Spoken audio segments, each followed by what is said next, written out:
admit, I do way more reading about the paranormal than I do watching paranormal investigation shows. I think the reason for this is simply that virtually all paranormal investigation shows try to find evidence of ghosts.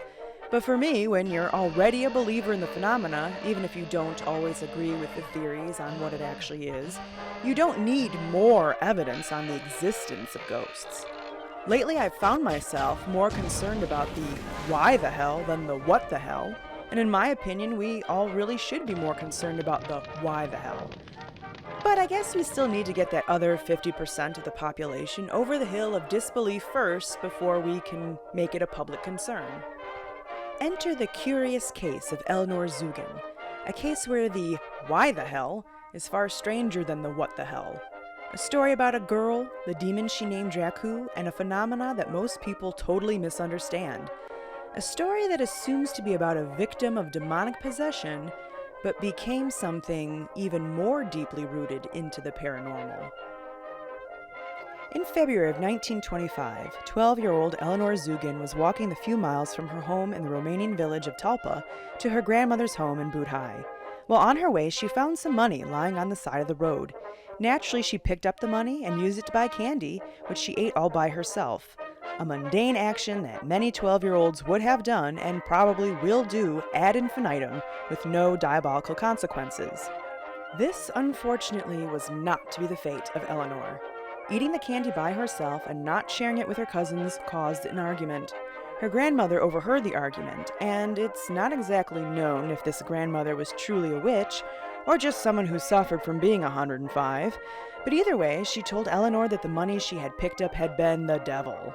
And in buying the candy with that money and then eating it, poor Eleanor had ingested the devil, and now she would never be free of him. Eleanor stayed overnight at Crazy Witch Grandma's house, but the next day, stones from outside began pounding on the side of the house, and small objects close to the girl began jumping from their places of rest and flying around. Eleanor's grandma decided that at 105, she was not going to put up with no demonic possession shit in her house, so she kicked Eleanor out and sent her home. 3 days later, back at home, Eleanor was having dinner with her family when a stone came crashing through the window. It was concluded that it came from the river close to the house, since it was smooth and wet. Startled, Eleanor's father went to get the village priest, who marked the stone with a cross and then threw it back into the river. A little while later, the same stone came crashing back into the house. The family interpreted this action as that the demon doing this was so powerful that it could overcome the mark of the cross. Spooked, Eleanor's family shipped her off to live with a neighbor, but similar phenomena occurred there too. While at the neighbor's, Eleanor was beaten because that's the only logical thing to do with a child who is demonically possessed. And then it was arranged to have Eleanor admitted to a lunatic asylum, since objects flying around and stones crashing into the house is a surefire symptom of mental illness. Oh, didn't you know? Yeah, it's in the DSM-6. 6 under the mentally ill do the strangest things, parentheses, levitation, and its link to depression and pre-adolescence. Fascinating read. Anyway, Eleanor decided that she didn't want to be among mad people, so she ran away back home. Her father did the first truly sensible thing and arranged for an exorcism. However, this only seemed to aggravate the situation, as in response to this, an iron pot burst and windows shattered, exploding glass onto anyone present. A special mass was said for Eleanor, and she was sent off to do a pilgrimage. But violent phenomena continued and escalated. Eleanor was shipped off to a convent, since nuns are generally a natural demon repellent, but the phenomena became weirder and more complex. A heavy table levitated, and nuns' habits apported from one cell to the other despite thick walls and locked doors. More masses were said for Eleanor, and more exorcisms were conducted, but to no avail. Eleanor was examined by psychologists and even hypnotized, but again, nothing worked. Due to this, the other humans besides the put-upon Eleanor decided that the only thing to do was to have her committed to a mental institution, because, again, it's a well-known fact that people with severe forms of mental illness like depression, bipolar disorder, and paranoid schizophrenia can make objects disappear and reappear in different locations and make objects levitate or explode.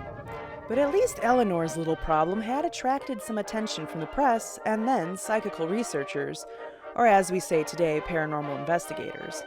One such investigator, Fritz Grunwald, came to Talpa and began researching Eleanor's case. In doing so, he was able to convince Eleanor's father to bust her out of that asylum and bring her back home, where Grunwald was able to witness the phenomena surrounding the girl himself. Grunwald acknowledged that she couldn't stay in Talpa, so he attempted to make arrangements for her to stay with friends of his, but unfortunately poor Fritz died of a heart attack before anything could be accomplished. However, not unlike today, there's always another psychical researcher to pick up the slack and assert themselves into the paranormal fray, if not for anything else than sheer morbid curiosity. This time, and quite fortunately for Eleanor, this psychical researcher was the Countess Zoe Wasilko-Sarecki, who went so far as to adopt Eleanor and took her back home with her to Vienna in September of 1925. As you might have guessed, although kind as it was to adopt the girl, the Countess wanted to observe all the phenomena for herself, and she certainly wasn't going to make that trip from Vienna to Talpa every damn day. The Countess recorded over 900 paranormal events surrounding Eleanor within only a year's time, and many were witnessed by friends of the Countess. Most of these paranormal assaults were directed at Eleanor herself rather than anyone else. Her personal possessions would either become destroyed, mutilated, or would disappear. Her shoes would become filled with water, and ink bottles would be spilled on her. But the worst of all of it began about 2 months after Eleanor had come to live with the Countess. The Countess and an acquaintance of hers held a seance with Eleanor. Both of the girls' hands were being held, as in usual seance fashion, when she suddenly withdrew and cried out that she'd been stabbed by something. Reportedly, this happened several times, and each time that Eleanor had said this, a round, red mark would appear on her body that contained a smaller puncture mark. After this, it became another common phenomenon for scratches, bite marks, pinpricks, and welts to appear on poor Eleanor's body. Eventually, the bite marks would appear the most often, which seemed to hurt Eleanor the worst. It was noted that while the bite marks matched Eleanor's own bite, and while they only appeared in places that she could reach, witnesses and researchers reported seeing these bite marks appear even when the girl's hands were held. At some point, it was noted that Eleanor began the ritual of trying to placate the demon by leaving nuts, pieces of cake, or chocolate around the room for him in the attempt to keep him from attacking her. She would name the demon Dracu, which, if you remember from all those Vlad the Impaler documentaries that I know you watch, is the Romanian word for devil. So it's a bit like naming your dog, Dog. Our old friend Harry Price would eventually insert himself into Eleanor's life, because Harry Price just had to investigate any top paranormal account of the day. Now, I know I was kind of hard on old Harry in my video about Borley Rectory, and I still believe that he may have trumped up potential evidence to look like something more than it was at the time. But I also believe that his overall interest in finding answers about the paranormal was in earnest. Because you see, in September of 1926, Eleanor and the Countess came to Price's National Laboratory for Psychical Research in London by Price's invitation. There, Price, reporters, and several prominent scientists would witness the demonic disturbances that plagued Eleanor. And during Eleanor's time with Price, he found some telling clues on what was really going on with the girl. He would make the important observation that the girl's pulse would increase from 75 to 95 beats per minute after every paranormal incident, which was an indication that she was physically connected to the phenomena, suggesting to him that she, not Dracu, was responsible for their propagation. How, you ask? Well, we'll get to that in a minute. So after having many masses said for her sake and enduring many exorcisms only to have no effect, being locked in mental institutions, beaten by a neighbor, and being observed by prominent psychical researchers and witnesses, how does this saga end? Was Eleanor ever ultimately freed from the clutches of Dracu? You bet she was. Only, it wasn't through more masses and exorcisms. You want to guess what freed her? Go on, guess. I'll wait. Give up? Her period started. Yep, you heard me. Once Eleanor began menstruating, her torments stopped. Oh, of course, you say, because not even demons want to be around a moody woman during sliming season. Well, you'd be wrong, my friend. In fact, it has nothing to do with that. In fact, if you remember from my How to Increase Your Chances of Seeing a UFO video, women on their periods have a greater chance of encountering the paranormal. If you've ever watched Ghostbusters and wondered why the hell Peter Venkman was asking the librarian if she was menstruating at the time she encountered the ghost in the basement, it's a reference to that odd fact. What actually happened to Eleanor Zugun is a phenomenon less understood than demonic possession. Are you familiar with the term poltergeist? Sure you are. You've seen the movie, which was obviously written and fact-checked by prominent psychical researchers like Steven Spielberg. And because he very loosely based the story off the paranormal events surrounding the Herman family in 1958, he obviously had every intention of thoroughly educating the public on poltergeist phenomena, making sure that his portrayal was completely accurate and wasn't trying to embellish or sensationalize it to get the butts in the seats and make that sweet, sweet Hollywood coin. Like, at all. Okay, seriously, he totally was. And in doing so, he contributed to the confusion surrounding what today's paranormal investigators understand poltergeist phenomena to actually be. What most investigators call a poltergeist or poltergeist phenomenon is phenomenon characterized by noises, moving of objects, and physical disturbances that typically occur when a particular individual called an agent is present. Poltergeists are believed to be an involuntary type of psychokinesis, or PK, created by the agent's unconscious thought processes. To put it simply, a poltergeist is not a haunting in the traditional ghost sense at all. In fact, dead people need not apply because it has nothing to do with them. It is merely the weirdness that happens to some people who have psychic abilities acting up that they don't know about. These psychic abilities can just up and go away, ending the manifestation for reasons we obviously don't have a clear understanding. The phenomenon usually starts and stops suddenly and may last for only a few hours to weeks, or in rarer cases like Eleanor's, years. In the late 1970s, researchers Alan Gauld and A.D. Cornell made a computer analysis of 500 poltergeist cases from around the world. Of the 63 general characteristics of these cases, the following were the most prevalent. Most agents of poltergeist phenomenon were female and under the age of 20, usually between the ages of 9 to 13. 24% of poltergeist manifestations lasted longer than a year, 58% were most active at night, 64% involved the movement of small objects, and 36% involved the movement of large pieces of furniture. And to add a heaping frosting of weirdness onto this weird cake, the types of disturbances reported by poltergeist cases don't end with rock throwing, object levitation, and physical assaults. But witnesses have also reported horrible smells, seeing apparitions, telephones repeatedly dialing certain numbers, and even sexual molestations. So just when you thought your house was only haunted by the ghost of the mean old lady who lived there before you, what was her name? Oh yeah, Gladys Fernsby, turns out that nope.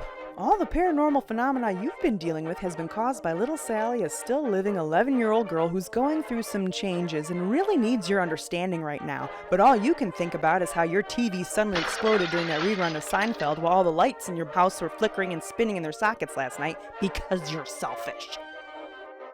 And this is why it's all so confusing. The phenomenon, not your selfishness. Since poltergeist activity can appear almost identically to a regular haunting or demonic possession, it's very difficult to accurately diagnose it as what it is. And what is even less helpful is the fact that even prominent paranormal researchers use the word poltergeist to refer to normal hauntings that are not poltergeist phenomena.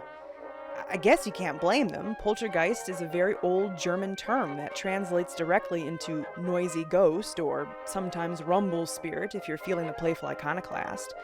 And with that being said, for a long time, any haunting that was just noisy was labeled as a poltergeist. So in a way, old Steven Spielberg can't be fully blamed for his portrayal of said phenomena. I mean, the ghosts in Poltergeist certainly were noisy. William G. Roll, a German-born parapsychologist who worked with the late great J.B. Rhine, tried to reterm the phenomenon in 1958 as RSPK, which stands for Recurrent Spontaneous Psychokinesis, and is arguably a better description of it as it defines it separately from supernatural phenomena involving an outside spirit who just does loud things.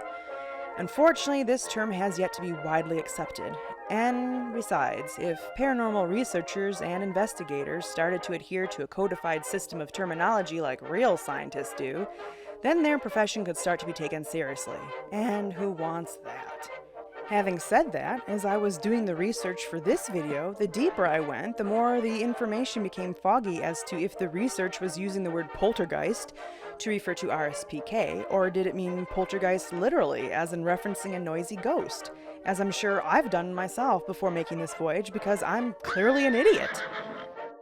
So one question remains to anyone who cares. How does a paranormal investigator identify this phenomenon correctly? Well, luckily for the victims, most of the time it won't much matter. Due to the psychological nature of RSPK, normal means of getting rid of spirits generally work. This is because by going through the rigmarole of clearing a home or person, it convinces the agent, who doesn't even know that they are an agent, that the problem ghost or demon is removed and done with. Since the agent is convinced, the poltergeist manifestation ends. If the agent isn't convinced, encounters old triggers after the fact, or perhaps subconsciously doesn't want the phenomenon to end, then it won't. What does this mean in the Zugun case?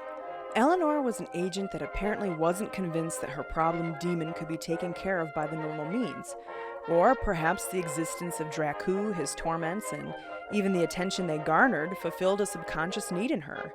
Due to the nature of RSPK, we'd have to intimately know Eleanor's psychological triggers in order to answer those questions. It's been noted by researchers that in many poltergeist cases, the agents are embroiled in a family dynamic that is complex and perhaps not so emotionally healthy. The families that agents come from are often strict, authoritarian, and are ready to dole out punishments for minor offenses. Basically, we're talking about family dynamics that are just shy of abusive, if not straight up so. As far as Eleanor is concerned, I think it's a safe assumption that some of this was going on, based on the fact that she was accused of ingesting the devil by her grandmother, all for not sharing some candy, beaten multiple times by family and neighbors, and then tossed into an asylum for being the victim of what was believed to be a possession. The people around her who should have been showing her the most compassion gave her the least.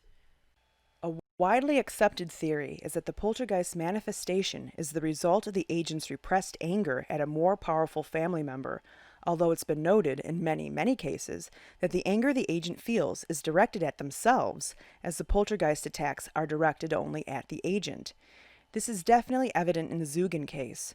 With all the victim blaming that was happening to her by her loved ones, it would be plausible if throughout her life she had encountered regular events of unfairness or lack of compassion. If that is the case, it's no wonder her manifestation of RSPK turned on her.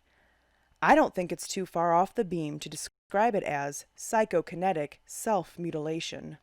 I realize it may seem strange to compare RSPK to self-mutilation, but from my very personal experience, what they have in common seems so apparent to me.